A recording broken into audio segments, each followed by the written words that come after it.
بسم اللہ الرحمن الرحیم بسم اللہ الرحمن الرحیم الحمدللہ رب العالمین والصلاة والسلام علی من لا نبی بعد۔ آج کا ہمارا سبق سورۃ البروج کی صرف 4 آیات ہیں۔ اس کی ابتدا بھی جس طرح آپ دیگر صورتیں پڑھتے رہے ہیں کہ کسی نہ کسی چیز کی اللہ تعالیٰ قسم اٹھاتے ہیں، والتین، اور اسی طرح لا اقسم بہذا البلد، اسی طرح ادھر ہے والسماء ذات البروج۔ والسماء کیا معنی ہوگا؟ اور معنی نہیں کرنا۔ اگر ہم یہ لفظ پڑھیں کہ اور آسمان کی قسم تو یہ کیا ہونا چاہیے تھا؟ آپ اس کی عربی بنائیں، اور آسمان کی قسم۔ ہاں ماشاءاللہ، پھر کیسے ہونا تھا؟ اس نے ایک واو اور بھی ساتھ لگائیں گے نا، والسماء، ایسے تو نہیں ہے، تو پھر یہ معنی اس کا نہیں ہوگا۔ یہ واو کس معنی میں ہے؟ یہ والی، یہ قسم کے معنی میں۔ جب یہ واو قسمیہ ہے تو پھر اس کا معنی اور نہیں کریں گے، قسم اسی کا تو معنی ہم کر رہے ہیں۔ آسمان کا معنی، سما کا معنی آسمان، تو والسماء، آسمان کی قسم۔ ذات البروج، کون سا آسمان؟ ذات کا معنی کیا ہوتا ہے؟ والا، اور بروج کا معنی برج، برجوں والے آسمان کی قسم۔ والسماء ذات البروج کا اکٹھا معنی کیا ہے؟ ہاں جی، ادھر سے معنی کریں گے نا پیچھے کو، تو اردو میں وہ بہترین جملہ ہوگا کہ والسماء ذات البروج، برجوں والے آسمان کی قسم۔ بالکل آیت کے آخر سے پیچھے کو جائیں تو معنی درست ہو جاتا ہے۔ والسماء ذات البروج کیا معنی کیا؟ ہاں، برجوں والے آسمان کی قسم۔ والیوم الموعود، آگے قسمیں بیان ہو رہی ہیں ساری۔ والیوم، اور اس دن کی قسم۔ والیوم الموعود، جس دن کا وعدہ دیا گیا ہے۔ موعود، وعدہ دیا گیا، جس کا وعدہ دیا گیا ہے، اس دن کی بھی قسم۔ قیامت کا دن مراد ہے نا۔ آسمانوں والے برجوں والے آسمان کی قسم، والیوم الموعود، اس دن کی قسم جس کا وعدہ دیا گیا ہے۔ وشاہدن، اور کس کی؟ شاہد کس کو کہتے ہیں؟ ہاں نہیں، حاضر ہونے والا، لفظی معنی کریں گے نا۔ شاہد کا معنی حاضر ہونے والا۔ وشاہدن، حاضر ہونے والے کی قسم۔ ومشہود، اور جس کے پاس حاضر ہوا گیا یا ہوا جائے، اور جس کے پاس حاضر ہوا جائے، یعنی اس کی بھی قسم۔ یعنی اب یوں سمجھیں کہ شاہد کی بھی قسم اور مشہود کی بھی قسم۔ شاہد اسم فاعل ہے، مشہود اسم مفعول ہے۔ شاہد کام کرنے والا، اور مشہود جس پر کام کیا گیا، فاعل اور مفعول۔ تو شاہد کا ویسے لفظی معنی حاضر ہونے والا، مشہود جس کے پاس حاضر ہوا جائے، دونوں کی قسم۔ اتنی قسمیں اٹھانے کے بعد اللہ نے کہا کیا ہے؟ یہ آپ نے ایک ہی آیت پڑھنی ہے، جس کی طرف اشارہ ہے وہ پورا واقعہ آپ نے سننا ہے، حدیث کے اندر وہ بیان ہوا ہے۔ قتل اصحاب الاخدود، قتل معنی کریں، فعل مجہول کا معنی کریں۔ معلوم اور مجہول کی تعریف کا پتہ ہے؟ فعل معروف یا معلوم اور فعل مجہول۔ ہاں، فعل معروف وہ ہوتا ہے جس میں نا کام کرنے والا معلوم ہو، اس کا پتہ ہو، فلاں بندے نے یہ کام کیا ہے۔ مجہول وہ ہوتا ہے کہ فاعل کا کوئی پتہ نہیں، فاعل نہیں ہے، تو پھر معنی ایسے سمجھیں، ایک مثال آپ کو دیتا ہوں۔ ضربہ، ضربہ کا معنی اس نے مارا، ضربہ کا کیا معنی؟ اور ضربہ کا معنی ہے وہ مارا گیا۔ ضربہ اور ضربہ، ضربہ فعل معروف ہے یا فعل معلوم کہہ لیں، اور ضربہ فعل مجہول ہے، یعنی اس میں کام کرنے والا مجہول ہے، اس کا پتہ ہی نہیں ہے۔ تو ضربہ کا کیا معنی ہوا؟ مارا گیا، وہ ایک آدمی مارا گیا۔ اب مارنے والا کون تھا کوئی پتہ نہیں۔ اور ضربہ معنی کیا ہے؟ اس نے مارا، اب مارنے والے کا پتہ ہے نا، اس نے مارا، یہ معلوم ہے۔ تو تو ادھر مجہول استعمال ہو رہا ہے، قتل، قاتلہ نہیں ہے، قاتلہ معنی ہوتا تو اس نے مارا، اور قتل کا معنی وہ مارا گیا، لفظی معنی صرف یہ ہے۔ آگے اصحاب الاخدود جمع آ رہا ہے تو قتل کا معنی ہم کریں گے وہ مارے گئے، قتل مارے گئے، اصحاب الاخدود کون مارے گئے؟ اصحاب الاخدود مارے گئے جی۔ اصحاب کا معنی والے، اخدود کا معنی خندق، کھائیاں، خندق نہیں کھودی جاتی زمین، ہاں جی، تو معنی یہ ہوگا خندق والے مارے گئے، کھائیوں والے مارے گئے، دونوں معنی کر سکتے ہیں۔ قتلہ مارے گئے، اصحاب الاخدود خندق والے، خندق والے مارے گئے۔ یہ اتنی قسمیں اٹھا کر اللہ تعالیٰ یہ بات کہہ رہے ہیں۔ دوبارہ ترجمہ سنیں، والسماء ذات البروج، قسم ہے آسمان کی برجوں والے آسمان کی قسم، والیوم الموعود، اور اس دن کی قسم، الموعود جس کا وعدہ دیا گیا، وشاہدین، اور حاضر ہونے والے کی قسم، ومشہود، اور جس کے پاس حاضر ہوا جائے، جس کے پاس حاضر ہوا جائے اس کی بھی قسم۔ قتلہ مارے گئے، اصحاب الاخدود خندق والے۔ یہ خندق والے کون تھے بھئی؟ کسی کو پتہ؟ خندق والے جن کے بارے میں اللہ تعالیٰ فرما رہے ہیں خندق والے مارے گئے، کون تھے یہ؟ آپ نے واقعہ سنا ہوگا، اگر آپ جمعہ پڑھتے ہیں نا وقت پر آ کر تو یقیناً آپ نے خطباء سے، علماء سے یہ واقعہ سنا ہوگا۔ قرآن مجید میں یہ یہاں بیان ہوا ہے، آگے بھی کچھ اس کی باتیں اسی طرح کی اگلی آیات میں آئیں گی، لیکن اس سے پہلے وہ حدیث آپ نے ذہن میں بٹھائیں کہ یہ کیا بیان کر رہے ہیں اللہ تعالیٰ۔ اب توجہ سے سنیں گے تو تب میں بیان کر دیتا ہوں، وگرنہ پھر رہنے دیتا ہوں۔ سنیں گے؟ ہاں، بہت دلچسپ واقعہ بھی ہے، بندے کا ایمان بھی بڑھتا ہے، اور وہ پوری حدیث ذہن میں کے اندر ہو تو پھر قتل اصحاب الاخدود، اتنی قسمیں اٹھانے کے بعد اللہ تعالیٰ کہتے ہیں قتل اصحاب الاخدود، خندق والے مارے گئے۔ یہ کیا ہوا جی؟ کون سا واقعہ ہے؟ صحیح مسلم میں یہ حدیث ہے، تھوڑی سی لمبی ہے حدیث، یہ 4-5 منٹ لگیں گے سنانے میں، لیکن آپ نے وہ پوری ایک واقعہ سمجھ کر اس کو ذہن میں بٹھائیں گے تو وہ جلد یاد ہو جائے گا، یعنی اس کو لکھنے کی بھی ضرورت نہیں، آپ کو ایسے ہی یاد ہو جائے گا۔ کچھ بھی نہ یاد رہا نا تو اس کا ایک خلاصہ سا آپ کے ذہن میں بیٹھ جائے گا، اور وہ امید ہے کہ آپ کو پہلے بھی پتہ ہوگا، اس کا سنا ہوا ہوگا آپ نے کچھ نہ کچھ۔ سیدنا صہیب رضی اللہ تعالیٰ عنہ وہ بیان کرتے ہیں صحیح مسلم میں، نبی صلی اللہ علیہ وسلم نے فرمایا کہ پچھلی امتوں میں کا واقعہ بیان کیا آپ نے کہ پہلے دور کی بات ہے کہ ایک بادشاہ تھا، اور اس بادشاہ کا ایک جادوگر تھا، اس بادشاہ کا ایک جادوگر جب بوڑھا ہو گیا نا تو جادوگر نے بادشاہ سے کہا کہ اے بادشاہ، کوئی مجھے ایک چھوٹا بچہ جو ہے نا، ایک لڑکا ذہین فتین، وہ مجھے دو، میں اس کو تیار کرتا ہوں، میں اس کو اپنا علم جو ہے نا وہ منتقل کر دیتا ہوں، اس کو سکھلاتا ہوں، کیونکہ میری زندگی کا پتہ نہیں کب ختم ہو جائے، بوڑھا ہو گیا ہوں، اس کو علم سکھلاتا ہوں تاکہ یہ جادوگری کا کام جو ہے نا یہ چلتا رہے گا۔ اب بتلائیں یہ سنا ہوا واقعہ کہ نہیں؟ اب سب نے سنا ہوا ہے۔ چلو حدیث آپ سن لیں پوری، تو کچھ باتیں آپ نے امید ہے کہ اس میں سے نہیں سنی ہوں گی، مکمل حدیث آپ سنیں۔ قتل اصحاب الاخدود ہم بیان کر رہے ہیں، دوبارہ پھر غور کر لیں یہ حدیث کس جگہ پہ سنائی جا رہی ہے۔ قتل اصحاب الاخدود، اللہ تعالیٰ نے قسمیں اٹھائیں اور کہا کہ قتل مارے گئے اصحاب الاخدود، خندق والے مارے گئے۔ یہ کون تھے جی؟ یہ ہم پڑھ رہے ہیں۔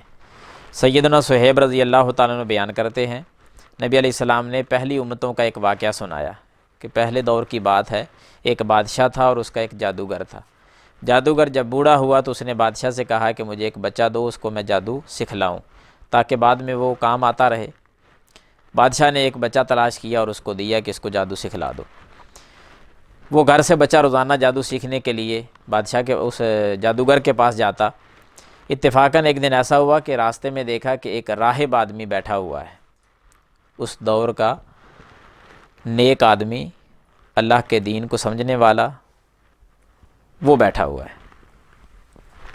جو بھی اس وقت دین تھا، اس وقت اس دین کو وہ سمجھنے والا تھا، جاننے والا تھا، عالم تھا، راہب تھا، وہ اس کے پاس بھی ایک دن بیٹھ گیا، اس کو اس کی باتیں اچھی لگیں، اس بچے کو اس راہب کی باتیں اچھی لگیں۔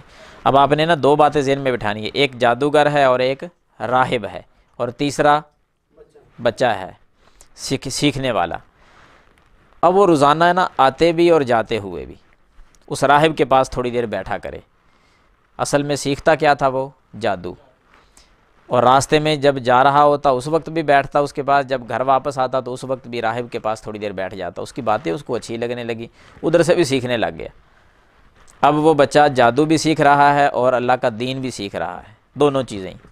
لیکن بچے کو نہیں پتا کہ ان میں سے سچا کیا ہے۔ دین کی باتیں بچے کے دل کو اچھی لگتی تھی، بس وہ بیٹھ جاتا تھا۔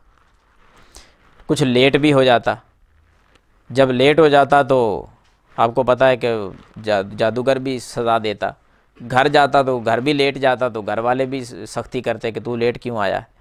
ایک دن اس بات کی شکایت اس نے راہب سے کر دی، جو عالم تھا، دیندار تھا، اس سے بات کی کہ جب لیٹ ہوتا ہوں تو جادوگر بھی ڈانٹتا ہے، گھر والے بھی سختی کرتے ہیں، تو کیا کروں؟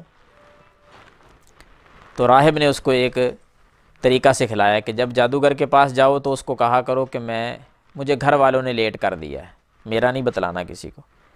اور جب گھر جاؤ اپنے اس وقت لیٹ جاؤ تو گھر والے پوچھے تو ان کو کہنا کہ جادوگر نے لیٹ کر دیا ہے۔ گھر جا کر جادوگر کا کہہ دینا اور جادوگر کے پاس جا کر گھر والوں کا کہہ دینا کہ انہوں نے لیٹ کر دیا۔ یہاں تک بات سمجھ آ گئی؟ وہ ایسے کرتا رہا، ایک زمانہ گزر گیا، وہ دین سیکھتا رہا، جادو بھی سیکھتا رہا۔ ایک دن ایسا ہوا کہ راستے میں، حدیث میں الفاظ ہیں کہ ایک زہریلا جانور تھا، کوئی سانپ بھی ہو سکتا ہے، کوئی شیر بھی ہو سکتا ہے، کوئی اس طرح کا کوئی نا جانور تھا، زہریلا تھا، بہت بڑا تھا۔ وہ راستے میں بیٹھا ہوا ہے، لوگوں کو گزرنے نہیں دیتا، لوگ جمع ہیں، بڑی تنگی بنی ہوئی ہے۔ یہ بھی ادھر سے گیا، دیکھا کہ لوگ تو پریشان ہیں، سوچا کہ آج آزماتا ہوں کہ کس کا علم سچا ہے، راہب کا علم جو سیکھتا ہوں وہ سچا ہے یا جادوگر کا علم سچا ہے۔ آج امتحان کر لیتا ہوں، آزما لیتا ہوں۔ ایک کنکری اٹھائی، پتھر اٹھایا اور اس کو پھینکنے سے پہلے اللہ سے دعا کی کہ اے اللہ، اگر اس راہب کا دین، راہب کا علم سچا ہے تیرے نزدیک، اگر یہ زیادہ پسند ہے تجھے جادوگر کے علم سے، تو پھر اس زہریلے جانور کو ختم کر دے۔ یہ دعا کر کے پتھر پھینکا، اب چھوٹا سا پتھر تھا، وہ پھینکتے ہی وہ جانور مر گیا، لوگوں کے لیے راستہ کھل گیا۔ بچہ سمجھ گیا کہ سچا دین راہب کا ہے، جادوگر کا نہیں۔ یہ جا کر واقعہ اس نے پھر اپنے راہب استاد کو سنایا کہ آج راستے میں یہ پیش آیا ہے۔ تو جادوگر جو راہب تھا نا، اس نے کہا کہ اے بچے، تیری آزمائش کا وقت آ گیا ہے، اب تیری آزمائش ہوگی، میرا نہ بتلانا کسی کو۔ یعنی کہ کتنا بڑا واقعہ پیش آیا ہے، لوگوں نے دیکھا ہے، تو نے کنکری پھینکی ہے، الفاظ بھی لوگوں نے سن لی ہے، اب تیری آزمائش ہے، تو اسے پوچھا جائے گا تو میرا نہ کسی کو بتلانا۔ ٹھیک ہے، وہ بچہ دین کافی سیکھ گیا۔ اب اللہ کے حکم سے کیا ہوتا کہ جو کوئی نبینہ شخص آتا وہ اللہ سے دعا کرتا، اللہ تعالیٰ اس کو آنکھیں دے دیتا۔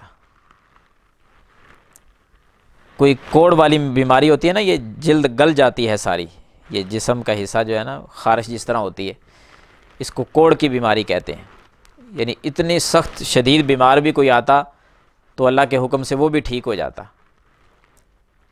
اسی دوران وہ جو بادشاہ تھا نا، اس کا ایک وزیر تھا، وہ وزیر نبینہ ہو گیا۔ یہ بات کیونکہ پھر اس طرح کی بات علاقے میں بہت جلد پھیل جاتی ہے کہ فلاں بندہ تو اس چیز کا علاج بھی کرتا ہے۔ اب ایک بندہ نبینہ ہو جائے اور اس کی آنکھیں واپس مل جائیں، یہ تو بات پھیل جائے گی بہت جلد۔ وہ آواز کہیں ان کے کانوں میں بھی پڑ گئی۔ جو بادشاہ کا وزیر نبینہ ہو گیا تھا، اس کو بھی کسی نے بتلایا کہ فلاں بچہ جو ہے نا وہ آنکھیں دیتا ہے، بینائی واپس آ جاتی ہے۔ وہ وزیر اس کے پاس، بچے کے پاس، کہ میں نبینہ ہو گیا ہوں، میری آنکھیں، سنا ہے کہ تو بینائی واپس کر دیتا ہے، میری آنکھوں کی بینائی واپس لا دو۔ اس بچے نے کہا کہ میں نہیں لے کر آتا بینائی واپس، میں اللہ سے دعا کرتا ہوں، ہمارا جو رب ہے نا وہ آنکھیں واپس کر دیتا ہے۔ اس نے دعا تو کہا کہ میں تب دعا کروں گا کہ جب تو اس رب پر ایمان لے آئے گا، میں رب سے دعا کرتا ہوں اللہ تیری آنکھیں واپس کر دے گا، لیکن شرط یہ ہے اللہ پر ایمان لے کر آؤ۔ اب جس کو آنکھیں مل رہی ہوں وہ اللہ پر ایمان نہیں لائے گا تو اور کیا کرے گا؟ اس نے فوراً کہا جی میں اس رب پر ایمان لاتا ہوں، آنکھیں واپس مل جائیں۔ آنکھیں دعا کی اللہ تعالیٰ سے، اللہ نے آنکھیں واپس کر دیں۔ کس کی؟ وزیر کی۔ اب نام میں نے پوچھنے ہیں درمیان میں، یاد رہے کتنے، کیونکہ ایک بندہ اور بھی بڑھ گیا نا۔ اب پہلے کتنے تھے؟ 3، ایک جادوگر تھا، ایک راہب اور ایک بچہ، چوتھے نمبر پہ بادشاہ بھی تھا کیونکہ جو کام کروا رہا تھا سارا یہ۔ اب درمیان میں 5واں ایک اس کا وزیر بھی آ گیا ہے، یہ سارے ذہن میں رکھنے ہیں۔ وزیر نبینا تھا، آنکھیں لینے کے لیے اللہ پر ایمان لے آیا، بچے نے دعا کر دی، اللہ نے آنکھیں واپس کر دیں۔ اب اس بچے نے، جو وزیر تھا نا، وہ تو خوشی خوشی کے ساتھ اپنے بادشاہ کے دربار میں حاضر ہوا، تو بادشاہ نے دیکھا کہ یہ وزیر پہلے نبینا تھا، اب آنکھیں پتہ نہیں کہاں سے مل گئیں۔ اس نے پوچھا کہ تجھے آنکھیں کہاں سے ملی؟ اس نے کہا جی اللہ تعالیٰ نے دی ہیں۔ اب بادشاہ کے تو حواس ہی ختم ہو گئے کہ مجھے چھوڑ کر کسی اور کو بھی رب مان رہا ہے۔ وہ اپنے آپ کو رب کہتا تھا نا، مجھے رب سمجھو۔ اس سے کہا کہ میرے علاوہ کوئی رب؟ تو وہ وزیر کہنے لگا کہ جی ہاں، وہی رب ہے جو ہم سب کا رب ہے۔ اب اس نے تو اس کو کافی سارا دھمکایا، ڈرایا کہ تجھے یہ سبق کس نے پڑھا دیا۔ بالآخر اس کو جب سزائیں وغیرہ کچھ دیں وزیر کو، اس نے اس بچے کا بتلا دیا کہ فلاں بچہ ہے جس کو جادو سکھلاتے تھے نا، اس نے یہ مجھے بتلایا ہے، تو میں تو اللہ پر ایمان لے آیا۔ اس بچے کو پکڑ لیا جی، بچے کو کافی سارا اس نے پریشان کیا، سزائیں دیں، تنگ کیا کہ یہ تو نے کہاں سے سیکھا ہے۔ اور پہلے سزائیں دینے سے پہلے نا وہ خوش ہوا اس کو دیکھ کر، اور ایک جملہ کہا بادشاہ نے بچے کو، جملہ یہ کہا کہ اتنا مضبوط تو جادوگر بن گیا ہے کہ تو اب نبینے بندوں کو بھی آنکھیں واپس کر دیتا ہے۔ اس نے کہا یہ جادو کا کمال ہے، بادشاہ یہ کہہ رہا ہے، کوئی کوڑ کی بیماری والا آ جائے تو اس کو بھی شفا دے دیتا ہے، مضبوط ہو گیا ہے جادو کے اندر۔ بچے نے کہا کہ جادو کے اندر مضبوط نہیں ہوا، یہ جادو کا کمال نہیں ہے، یہ اللہ کا کمال ہے جو ہم سب کا رب ہے۔ اب اس نے پھر کچھ سزائیں دیں کہ چھوڑ کر ہماری طرف آ جاؤ۔ بچے نے کہا کہ یہ نہیں ہو سکتا۔ پھر اس نے سختی کی کہ یہ علم تجھے دیا کس نے؟ کیونکہ بادشاہ نے کس علم پہ لگایا تھا؟ جادو سیکھنے پر۔ وہ جادو تو سائڈ پہ رہ گیا، یہ درمیان والا راستہ جو ہے، یہ دین والا، اسلام والا، اللہ تعالیٰ والا، یہ تجھے کس نے سکھلا دیا ہے؟ یہ تو کسی کے پاس بھیجا ہی نہیں تجھے پڑھنے کے لیے۔ جب اس نے سزا دی تو بچے نے اپنے استاد راہب کا بتلا دیا۔ راہب نے کیا کہا تھا کہ میرا نہیں بتلانا، تو بچہ تھا، اس نے بتلا دیا کہ میں نے فلاں سے سیکھا ہے۔ بادشاہ نے بچے کو چھوڑا، اس راہب کو پکڑا، راہب کو پکڑ کر لا کر اس کو کافی سارا ڈرایا کہ اللہ کو چھوڑ دو۔ انہوں نے کہا جی اللہ کو نہیں چھوڑ سکتے ہم۔ اب اس بچے کے سامنے اس بادشاہ نے اس راہب کے ساتھ سلوک جو کیا وہ کسی سے چھپا ہوا نہیں ہے۔ اس بادشاہ نے سلوک یہ کیا کہ اس کے سر پہ آرے کو رکھ کر آرا چلا کر اس کے 2 ٹکڑے کر دیے تھے چیر کر، اور 2 حصوں میں تقسیم کر کے ایسے ایک حصہ ادھر پھینک دیا، ایک ادھر پھینک دیا۔ وہ بیچارہ شہید ہو گیا۔ اسی طرح اس نے اپنے وزیر کے ساتھ کیا، اس کو بھی قتل کر دیا، شہید کر دیا، کہ جو اللہ پر ایمان لے آیا تھا۔ اب اس بچے کو کافی اس نے سمجھانے کی کوشش کی، ڈراتا بھی رہا، بھی تجھے بھی ایسے ہی کیا جائے گا۔ بچے نے کہا جو مرضی کر لو، اللہ کو ہم نہیں چھوڑ سکتے، کیونکہ اب وہ بچہ کافی ذہین تھا، پڑھ گیا تھا۔ اس کی کوشش تھی کہ شاید یہ ہمارے کچھ ڈرانے دمکانے سے یہ باز آ جائے اور ہمارے ساتھ ہی مل جائے۔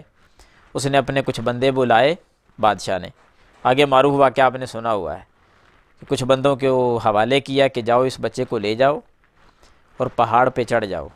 ان بندوں کو علیحدہ طور پہ بادشاہ کہتا ہے کہ اس بچے کو نا ادھر جا کر ایک دفعہ پوچھ لینا کہ اگر تو وہ دین چھوڑ کر ہماری طرف آئے گا تو ہم تجھے واپس لے جاتے ہیں، اگر نہیں تو ادھر سے ہی دھکا دیں گے اور تو نیچے لڑکھڑاتا ہوا جائے گا۔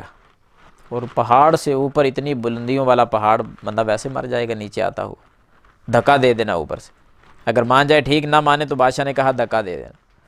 لے گئے، لے جا کر اوپر کافی سارا اس کو پوچھا، اس نے کہا جی یہ نہیں ہو سکتا۔ اور جب وہ گرانے لگے تو اس بچے نے اللہ تعالیٰ سے دعا کی، اے اللہ مجھے ان سے نجات دے دے، اللہم اکفینیہم کے الفاظ ہیں کہ اے اللہ مجھے کافی ہو جا، اے اللہ مجھے ان سے نجات دے دے۔ تو کیا ہوا، اچانک اس پہاڑ پہ زلزلہ آیا، جو گرانے والے تھے نا، دھکا دینے والے تھے ابھی، ان کے پاؤں جو ہیں وہ لڑکھڑا گئے۔ جب زمین ہلتی ہے تو بندہ بیلنس برابر نہیں رہتا نا، وہ گر جاتا ہے۔ پہاڑ کے اوپر کھڑے تھے، جب پہاڑ ہلا تو وہ سارے گر گئے، اوپر سے گھومتے ہوئے جب نیچے آئے وہ سارے مر گئے۔ یہ خوشی کے ساتھ آرام سے نیچے اترا اور بادشاہ کے سامنے پھر آ گیا۔ بادشاہ نے دیکھا تو ساتھی کدھر گئے تیرے؟ جواب دیا کہ جو مجھے مارنے کے لیے گئے تھے اللہ نے مجھے ان سے بچا لیا ہے اور ان کو مار دیا ہے۔ بادشاہ نے دوسرا ایک ٹولہ اور بلایا، جاؤ اس بچے کو لے جاؤ کشتی میں بٹھا کر، جب دریا میں سمندر کے درمیان میں جائے نا کشتی پانی کے، وہاں جا کر پوچھ لینا، اگر مان جائے تو ٹھیک، نہیں تو اٹھا کر اس کو پانی میں پھینک دینا، مر جائے گا ادھر ہی۔ جب اسی طرح وہ پانی میں لے گئے، لے جا کر وہاں وہ آخری حد تک جب دیکھا نا کہ اب پانی میں یہ نہیں مار رہا، اٹھا کر پانی میں پھینکنے لگے، اللہ سے دعا کر لی اس بچے نے کہ یا اللہ ان سے مجھے نجات دے دے۔ اب وہ پھینکنے والے تھے، دعا ہو گئی کہ اللہ بچا لے ان سے، کشتی ڈوب گئی، ساری کشتی اسی طرح ڈوب گئی۔ اب بچہ بھی تھا اس کے اندر، بچہ تیرتے ہوئے آرام سے باہر آ گیا، باقی سارے پانی میں ڈوب کے مر گئے۔ جتنے بھی اس کو مارنے کے لیے گئے تھے وہ مر گئے اور یہ بچ کے آ گیا، پھر بادشاہ کی عدالت میں آ گیا اسی طرح۔ بڑا پریشان کہ اب اس کو کیا کیا جائے۔ پھر بچے نے خود ہی بتلایا کہ مجھے اگر مارنا ہی چاہتے ہو تو اس طرح نہیں میں مروں گا، مجھے مارنا ہے تو طریقہ میں بتلاتا ہوں، میں مر جاؤں گا، وہ طریقہ اپنا لو، میری موت واقع ہو جائے گی۔ اب بادشاہ کو تو یہ فکر تھی کہ یہ کوئی ایسا طریقہ مل جائے کہ یہ بچہ مر جائے، اس کو ختم کر دوں، وگرنہ میری خدائی تو ساری جاتی رہے گی کہ جن کو بھیجتا ہوں مارنے کے لیے وہ مر جاتے ہیں اور یہ زندہ آ جاتا ہے۔ فکر تو ہوتی ہے نا ایسے بندے کو کہ یہ کام کیا بن گیا۔ اب طریقہ بتلایا جی، اس بچے نے کہا کہ اگر مارنا ہی چاہتے ہو تو پھر پوری دنیا کو اکٹھا کر لو، جتنی تیری رعایا ہے نا ساری رعایا کو اکٹھا کر، سارے لوگوں کو ایک میدان میں جمع کر لے اور مجھے کھجور پر چڑھا دے، سولی لٹکا دے ادھر، کھجور پر چڑھا کر میرے ہی ترکش سے تیر کو کمان پہ رکھ، یعنی تیر نکال کمان پہ رکھ کر، اور اس کو چلاتے ہوئے ایک جملہ بھی ساتھ کہنا ہے۔ جملہ کیا کہنا ہے؟ بسم اللہ رب ھذا الغلام، بسم اللہ رب ھذا الغلام۔ کیا معنی ہے اس کا؟ بسم اللہ کا کیا معنی ہے؟ اللہ کے نام کے ساتھ۔ رب ھذا الغلام نہیں، ہاں، جو اس بچے کا رب ہے، غلام کا معنی بچہ، جو اس بچے کا رب ہے اس اللہ کے نام کے ساتھ، یعنی یہ جو تیر میں چلانے لگا ہوں نا، مارنے لگا ہوں، یہ کس کے نام سے چلا رہا ہوں؟ جو اس بچے کا رب ہے۔ اب اس نے اس بات پہ غور نہیں کیا کہ میں کہنے کیا لگا ہوں، بس بچہ مر جائے۔ پوری دنیا اکٹھی کر لی، جتنی رعایا تھی وہ جمع کر لی ایک میدان میں، سارے لوگ جمع ہو گئے، بچے کو سولی پہ چڑھا دیا، کھجور پہ اوپر لٹکا کر تیر مارا، اور یہ جملہ جب کہا بسم اللہ رب ھذا الغلام، اس بچے کے رب کے نام سے میں یہ تیر مارتا ہوں، اس کو تیر چلایا، کن پٹی پہ لگا، اس بچے کے ادھر وہ تیر لگا۔ جب ادھر تیر لگا نا تو بچے نے اپنا ہاتھ، کیونکہ درد ہوئی ایک دم، اپنا ہاتھ ایسے رکھا اور ادھر ہی وہ شہید ہو گئے، روح پرواز کر گئی۔ جب وہ روح نکلی، ساری دنیا اب دیکھ رہی تھی کہ یہ کیا ہو رہا ہے۔ جب بچہ وہ شہید ہو گیا تو جتنے بھی کھڑے تھے نا سارے پکار اٹھے کہ ہم اسی رب پر ایمان لاتے ہیں جو اس بچے کا رب تھا، کہ اگر یہ اس کی موت ہی اس رب کے نام پہ آتی ہے اور کسی طرح اس کو موت آ ہی نہیں سکتی تو ہمارا رب بھی پھر وہی ہے، اور اس چیز سے وہ بادشاہ ڈرتا تھا، وہی ہو گئی کہ یہ مجھے چھوڑ کر کہیں اللہ کے نہ ہو جائیں، تو ایسے ہی ہو گیا۔ پھر وہ بچہ بھی یہ چاہتا تھا جب لوگ سنیں گے کہ اس اللہ کے نام پہ اس کی موت آئی ہے اور کسی طریقے پہ موت آ ہی نہیں سکتی تھی، لوگ خود بخود مسلمان ہو جائیں گے، تو لوگ ایسے ہی واقعی وہ سارا مجمع مسلمان ہو گیا۔ جب بادشاہ نے پھر دیکھا کہ کام تو بڑا خراب ہو گیا، اس نے پھر خندق کھدوائی، کھائیاں بنوا دی کہ سڑکوں کے سائڈوں پر نا بڑی بڑی گہرائی والی خندق کھود دو، دور تک خندق کھودی گئیں، خندقیں بنائی گئیں، گہرائیاں کھائیاں بنائی گئیں، ان میں لکڑیوں کو پھینکا گیا، آگ لگا دو، آگ لگائی گئی، پھر کہا کہ جو اس بچے کے رب کو مانتا ہے اس کو پکڑ پکڑ کر اس آگ کے اندر پھینکتے جاؤ۔ بڑی دنیا جلائی اس ظالم بادشاہ نے، بڑے بندے پھینکے جی، سارے وہ تو اللہ پر ایمان لے آئے تھے، سب کو پکڑتا گیا اور پھینکتے گئے آگ۔ بالآخر ایک ایسی عورت بھی سامنے آئی جس کا ایک دودھ پیتا ہوا بچہ تھا، حدیث میں الفاظ ہیں کہ دودھ پیتا بچہ چھوٹا سا، وہ عورت لے کر کھڑی ہے ایسے اپنے بچے کو، اب چھلانگ لگانے لگتی ہے تو گھبرا بھی جاتی ہے کہ معصوم بچہ ہے چھوٹا سا، ماں کا کہاں دل چاہتا ہے کہ اپنے بچوں کو اس طرح آگ میں پھینک دے یا خود ایسے چھلانگ لگا دے۔ وہ تھوڑا سا گھبرائی تو اللہ تعالیٰ نے اس بچے کو بولنے کی ہمت دی، طاقت دی، قوت گویائی بخشی۔ وہ بچہ بول کر کہتا ہے کہ اے امی جان نہ گھبرا، تو صبر کر، یہی سچا دین ہے، یعنی اسی میں چھلانگ لگا دو، ہم حق پر ہیں، یہی سچائی ہے، یہ سچا دین ہے، پریشان نہ ہو۔ اب آپ اندازہ لگائیں، یہ حدیث مکمل میں نے آپ کو سنائی ہے، اس بات کا آپ اندازہ لگائیں، ذرا تھوڑا سا سوچیں کہ ایک بچہ دودھ پینے کی عمر میں بول کر اپنی ماں سے یہ جب جملہ کہے کہ اے ماں تو نہ ڈر، یہ دین سچا ہے، اس وقت کیفیت کیا ہوگی؟ کہ ایک بچہ بولنے والا نہیں ہے، اس وقت بول کر کہہ رہا ہے کہ آگ میں چھلانگ لگا دو، صبر کر لو، سچا دین یہی ہے۔ تو واقعہ ہی ان لوگوں کی محنتیں تھیں۔ تو جب وہ کھائیوں کے اندر ان کو پھینکا گیا، جنہوں نے ادھر ان کو ڈالا وہ ظالم بادشاہ تھا، ان کا تذکرہ اللہ تعالیٰ یہاں قسمیں اٹھا کر کہتے ہیں قتل اصحاب الخدود، مارے گئے خندق والے، قتل کر دیے گئے خندق والے۔ آگے ان کا تذکرہ ہوگا انشاءاللہ العزیز، کل ہم پڑھیں گے۔ آج یہ حدیث ایک اپنے ذہن میں رکھیں، اور اللہ تعالیٰ پر اور اللہ کے دین پر ایمان کی پختگی اور اضافہ اس میں ہونا چاہیے کہ سچا دین جو ہے وہ دین اسلام ہی ہے۔ یاد رہے گی باتیں جی انشاءاللہ۔ سبحانک اللہم و بحمدک اشہد ان لا الہ الا انت استغفرک و اتوب الیک۔